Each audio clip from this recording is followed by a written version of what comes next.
Good morning, boys and girls, and welcome to Children's Church. Today we continue our study of Jesus the servant. We found out last week that one of the ways Jesus served people was to heal them if they were sick. In today's story, Jesus meets a man who was lame. That word means he wasn't able to walk. And he was lying next to a pool, the pool of Bethsaida.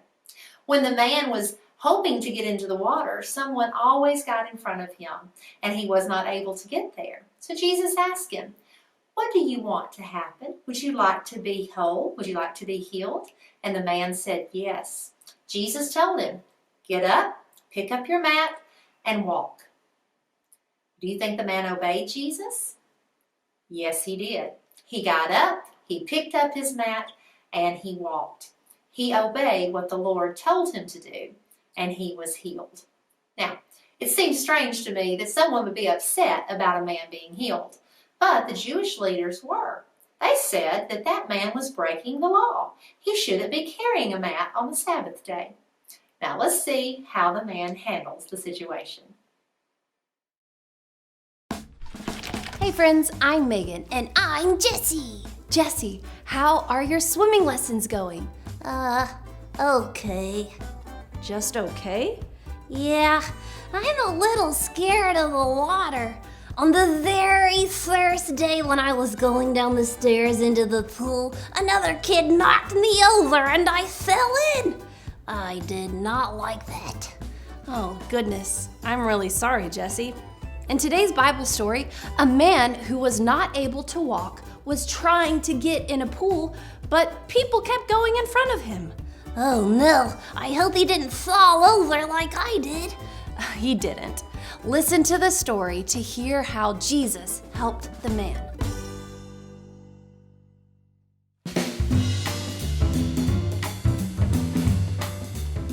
Jesus went to Jerusalem and stood by a pool called Bethesda. Many sick people were lying by the pool. Some could not see, others could not walk, and some were paralyzed. Jesus saw a man who could not walk. The man had been there a long time. Jesus asked him, "Do you want to get well?" The man answered, "Sir, I have no one to put me in the pool when the water is stirred up. Someone else always gets in before me." The man thought if he could get into the water, he would be able to walk again. Jesus said, "Get up, pick up your mat, and walk." Wow. Right away, the man was healed. He picked up his mat and started to walk. This happened on the Sabbath. So the Jews told the man who was healed, "It is against the law to pick up your mat on the Sabbath." The man said, "The man who healed me told me to pick up my mat and walk." "Who was the man?" the Jews asked. But the man who was healed did not know who had healed him. By this time, Jesus had slipped away into the crowd. Later, Jesus found the healed man in the temple area. Jesus said to him, "See, you are healed. Now stop sinning so that something worse doesn't happen to you." The man went to tell the Jews that Jesus had healed him. So the Jews tried to stop Jesus because he was healing people on the Sabbath. Jesus told them, "My Father is always working, so I am working too." Now the Jews hated Jesus even more. Not only did he break their rule about not working on the Sabbath, he was saying that he is God's son. Jesus is God's son, and he always did what God said was right. The man at the pool needed help. Jesus healed him, and he obeyed Jesus. In a similar way, we are sinners who need Jesus' help. Jesus wants us to trust in him. Jesus can free us from sin so we can follow him and obey him.